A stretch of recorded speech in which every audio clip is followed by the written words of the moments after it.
And I can tell you with no uncertainty that miracle cures are no laughing matter. I bid you good day, sir. Oh, Mr. Marston, good to see you. How have you been keeping? I'm well, Mr. Mr. West Dickens. Nigel West Dickens of East Cheap, London, New Waverly, New York, and Armadillo, New Austin. At your service.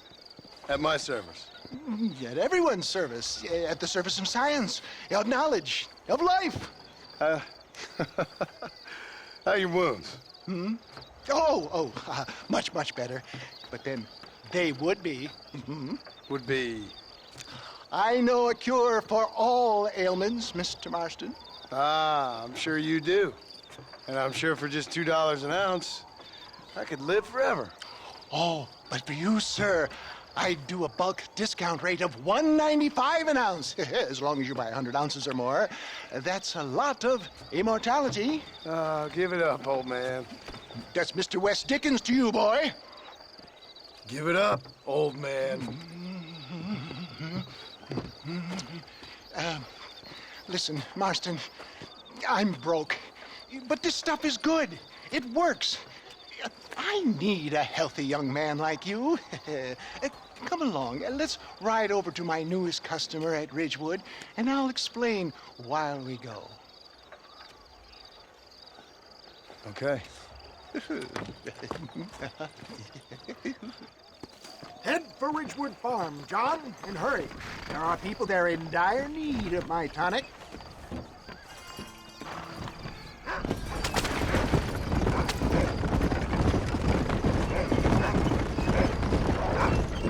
I heard about you, Mr. West Dickens. And I about you, John Marston. Hoodwinking the weak, gullible out of their hard-earned money. My dear boy, it is you who is gullible, if I may be so bold, for heeding such ill-informed scuttlebutt. You're as full of wind as a horse with the colic. I have been blessed with the gift of language, and for that I will not apologize. But the West Dickens elixirs speak for themselves. My thousands of happy customers attest to that. Those men trying to kill you didn't look so happy. Skepticism is the bastard child of progress, John. Knowledge makes a fool into a doubting Thomas. It's the cross I bear as a pioneer in the fields of commerce and medical research. If my tonic is such a sham, how do you explain the fine battle in which you find me? Last time you saw me, I was knocking a death door. You should thank the doctor for that. I reckon you were acting it up worse than it was. Act I can, John. A more convincing Othello there has never been. And so shall you, a fair Iago or Cassio make. I don't like the sound of this.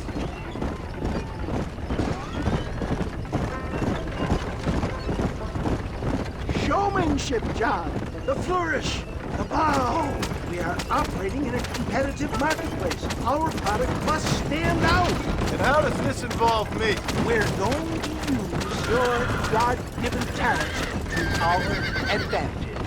I'm really starting to I'll regret drop this. you off at the outskirts of Ridgewood. That way, it won't look like we came together. Once I'm set up, saunter nonchalantly into the crowd that is sure to be forming. Eventually, I will call you up to try my tonic. After extolling the virtues, I will have you perform a few feats of wonder to amaze and impress the paying public. Such as? Oh, nothing out of the ordinary for a man in your line of work, I assure you. So it is all a sham. No, just a little innocent valuable to grease the wheels of enterprise, that's all.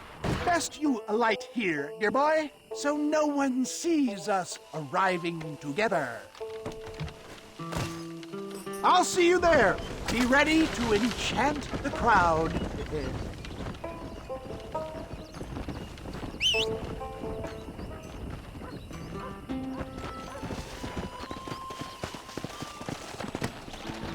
Let's go.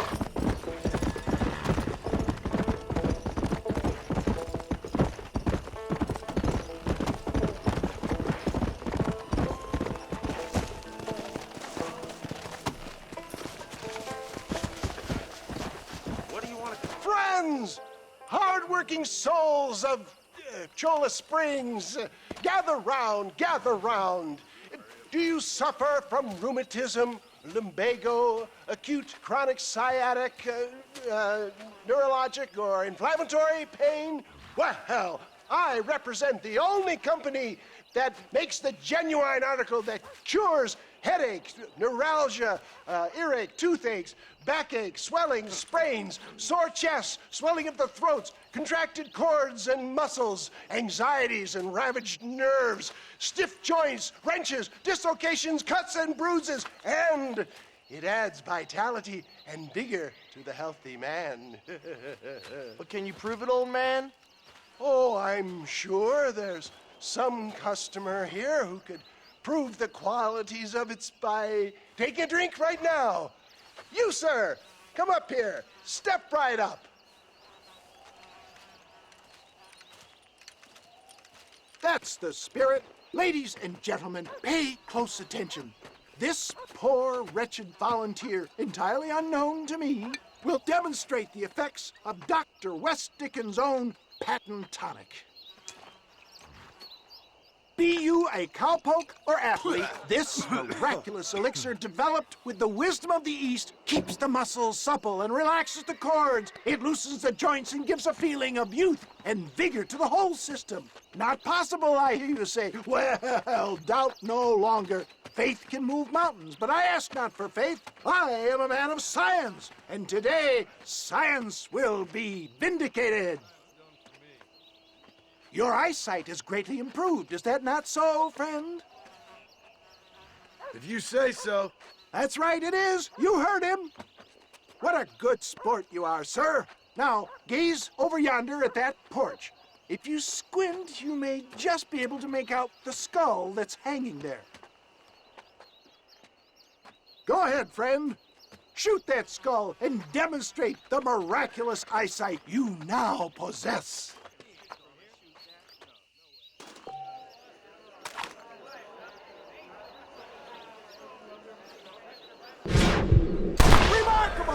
The eyesight of an eagle, granted by imbibing Dr. West Dickens' own patent tonic.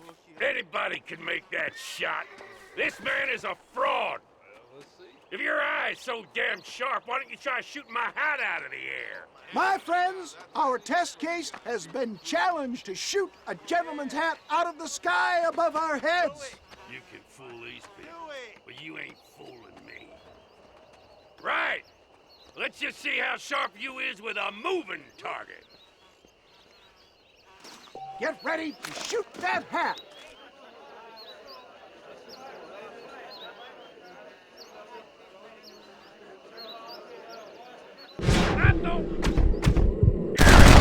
Have you ever seen such an eye? Behold the power of the elixir, plucked out of the sky. Hey! Hey! What?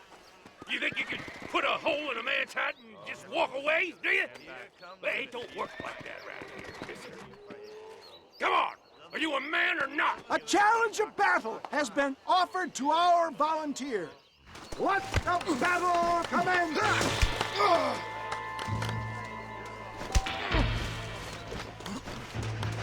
Who the hell do you think you are? Look at that!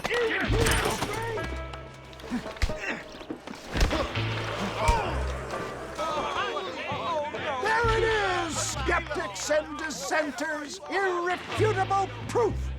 Do not let this opportunity pass you by.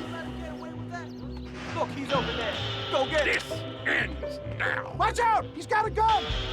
Who the hell do you think you are? You ain't leaving here alive.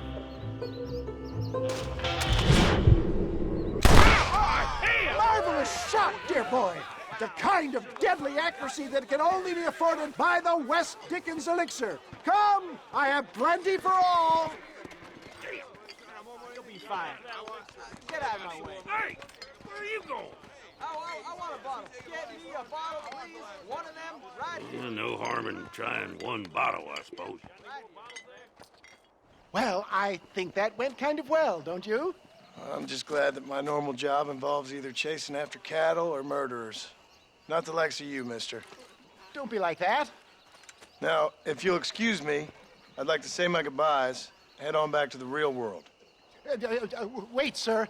I've been thinking about your predicament, and I think I may have an idea. I've been thinking I could be your cunning Odysseus. Beware of the Greeks bearing gifts, sir.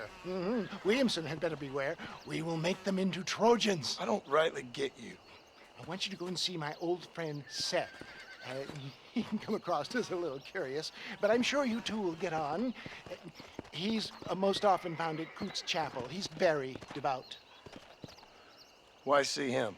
Because between him and me, we can get those gates to open for you, and you can walk right in, just like in Homer's great Trojan yarn!